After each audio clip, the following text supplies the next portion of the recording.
পাঙ্গাস মাছের পায়েস একবার খেলে এর স্বাদ সারা জীবন মুখে লেগেই থাকবে। এই স্পেশাল রেসিপিটি বানাতে প্রথমেই লাগবে পাঙ্গাস মাছ। বাসার কেউ দেখলে আমাকে তো এই পায়েস রান্নাই করতে দেবে না, তাই সবাই যখন কাজে বের হয়েছে এই ফাঁকে বাজারে গিয়ে বড় একটা পাঙ্গাস মাছ নিয়ে আসলাম। প্রথমেই আমি মাছটা কেটে বেছে পরিষ্কার করে 4 পিস মাছ নিয়েছি পায়েস রান্না করার জন্য।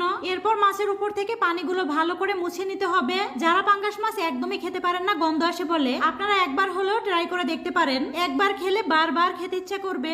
এক চুলায় আমি মাছগুলো তেলে ভাজি করে নিব, অন্য একটা চুলায় কড়াই বসিয়ে এই পায়েস রান্না করার জন্য যা যা লাগে সবকিছু রেডি করে নিব।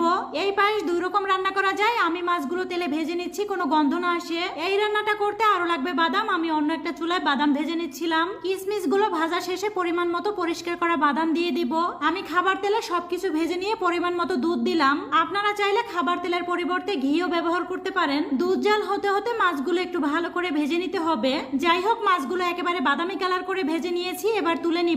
এক ভাই পাঙ্গাস মাছের পায়েস বিক্রি করে মাসে লাখ লাখ টাকা ইনকাম করছে। এটা দেখে প্রথমে আমি একটু অবাক হই। নতুন নতুন যে কোনো রেসিপি ট্রাই করতে আমার ভীষণ ভালো লাগে। যেহেতু আপনারা আমার রান্নার ভিডিওগুলো অনেক বেশি পছন্দ করেন, তাই আমার সবচেয়ে পছন্দের রান্নাগুলোই আপনাদের সাথে শেয়ার করার চেষ্টা করি। মাছগুলো ভালো করে ভেজে নিয়ে ভিতরের কাঁটাগুলো এখন ভালো করে একটু বেছে নিব। এছাড়াও মাছের উপরের কালো অংশগুলো আমি ফেলে দিব।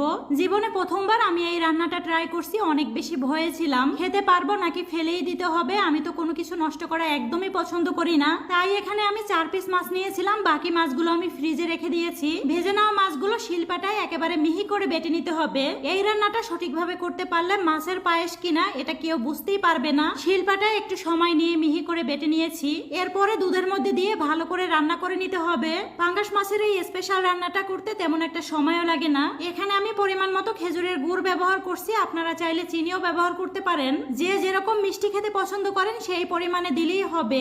আজকে সকাল থেকেই বৃষ্টি, তাই ভাবছি একটু খিচুড়ি রান্না করব। চালের খুদ দিয়ে খিচুড়ি রান্নাটা আমাদের বাসার সবাই এমনিতেও অনেক বেশি পছন্দ করে, তাই একটা চুলে আমি খিচুড়ি রান্নাটাও বসিয়ে দিলাম। এখন তো বাসায় কেউ নেই, তাই একটু সময় নিয়েই রান্না করছি। পাঙ্গাস মাছের পায়েস 2 ভাবে রান্না করা যায়। মাছগুলো কেটে বেছে ভালো করে পরিষ্কার করে পানি অথবা দুধের মধ্যে সেদ্ধ করে ভালো করে কষিয়ে এই পায়েসটা রান্না করা যায়। আমি যেহেতু প্রথমবার এই পায়েসটা রান্না করছি, একটু ভয় লাগছিল মাছের কোনো গন্ধ আসে কিনা, খেতে পারবো কিনা, যার কারণে মাছগুলো তেলে ভেজে নিয়েছি। আপনারা পাঙ্গাস মাছের পায়েস রান্নাটা ট্রাই করলে অবশ্যই মাছগুলো ভালো করে ভেজে নিবেন। আমার কাছে মনে হলো পাঙ্গাস মাছ যত বেশি করে ভেজে নেওয়া যায় এই পায়েসটা খেতে ততই মজা হয়। আমার রান্না করা পায়েস খেতে ভালো হয়নি এমন কিন্তু না, এটাও কিন্তু অনেক বেশি মজা হয়েছিল খেতে। একদমই বোঝা যায় না এটা মাছ দিয়ে বানানো হয়েছে। যাই হোক, অন্যদিকে খিচুড়িগুলো ভালো করে কষিয়ে নিয়েছি। এবার পরিমাণ মতো পানি দিয়ে দিলাম। চালের খুদের খিচুড়ি কোন কোন আপুরা আমাদের মতো পছন্দ করেন একটু কমেন্টস করে বলবেন। এই খিচুড়ি রান্না করতে তেমন একটা